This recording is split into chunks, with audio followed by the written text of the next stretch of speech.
Hello everyone, Jessica DeShaka here, author of Awakening the Dark Throne. Welcome to day 2 of Awakening the Dark Throne questions asked and answered. So another question that I have received a lot is what makes the Dark Alfar different from the Light Alfar, which are the elves in my book if you have not yet read it. So we're going to go ahead and dive into that. You will know a lot more about the Dark Court in book 2. It is solely centered around that court. So just stay tuned, but I'm going to give you a little bit of background history.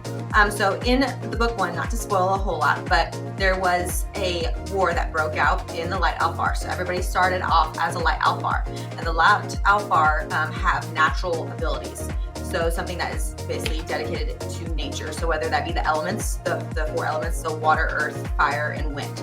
So they're controlling that because that was what they were put on that planet to do, is to kind of cultivate the beauty of the world. And so when the war broke out, and I did incorporate Catholicism into this point, basically when Lucifer fell, the demons fell to earth, a third of their angels with it, and some of the demons fell on their planet and basically just devoured the planet. And the Light Alfar at that time were not warriors at all. So they were basically being pillaged to death, and they were about to lose everything that they had ever worked for in their livelihood. So a group of the Light Alfar made a deal with another god named Azir. He is a fire god that you will learn about. He's actually a realistic god that people have referred to. And they made a deal with him. He is a dark god.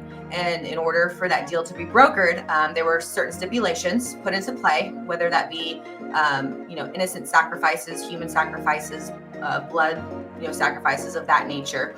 And what would happen is that he would instill them with his power, which changing basically their DNA. And from that point on, he would offer them a weapon that was able to kill and permanently kill a celestial being, which the fallen angels, the demons. So at that point, a group of them were like, screw it, we're going to go ahead and do this. Our whole entire way of life is being destroyed. And they made that deal without the permission of the hierarchy of the Light Alfar. So a small group of them made that deal, and from that deal, they did save their population. But by doing so, they went against their basically commanding board of Light Alfar, and so that separation then was brokered because the rest of the Light Alfar did not agree to basically butcher innocents in order to keep this god happy.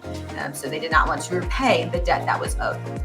So at this point, the Dark Alfar went through and made their own kingdom, separating them, and from that bargain, they now have different abilities. So all the Light Alfar are able to control the elements, whether that be growing vines, flowers, trees, water manipulation, fire manipulations of that sort.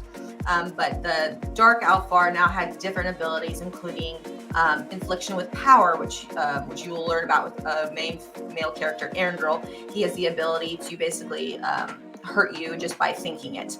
So whether that be bursting blood vessels, breaking your bone, just kind of inflicting pain physically without even doing anything.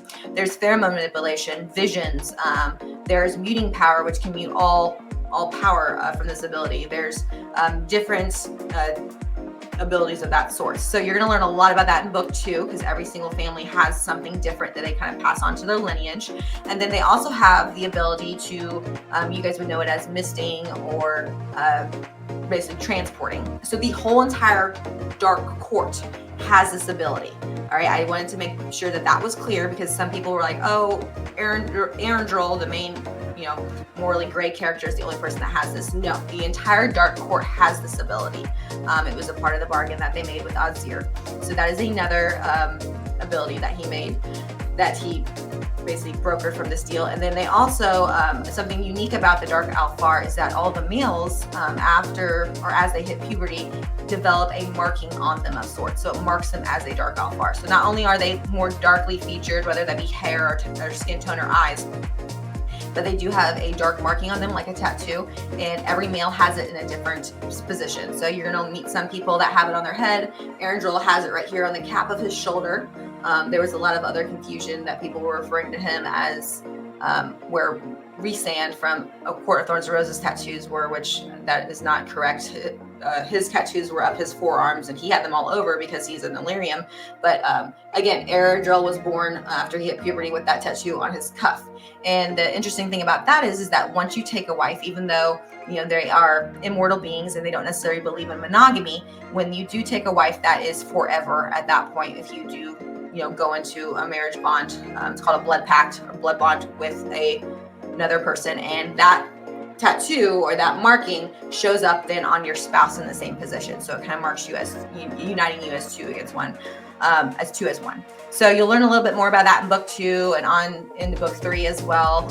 So again, that is a little bit about the dark Alfar. They are a little bit more wicked in nature, not so much, not so morally good as you're going to see or feel that the light court is. So it's definitely an interesting characteristic. They have a lot of different things. They're very intellectual based. They want to be the smartest and most, dangerous creature out there, even though their numbers are significantly smaller than the light court. And that's what kind of evens out that playing field. So I would definitely go to say that the dark court's powers can be a lot more lethal, but their numbers are not as great as the light court. So that's why they need to kind of work hand in hand in order to defeat the new creatures that are coming through the rift, which you will learn more about if you pre-order or order on April 2nd, Awakening the Dark Throne. Stay tuned for more. Thank you.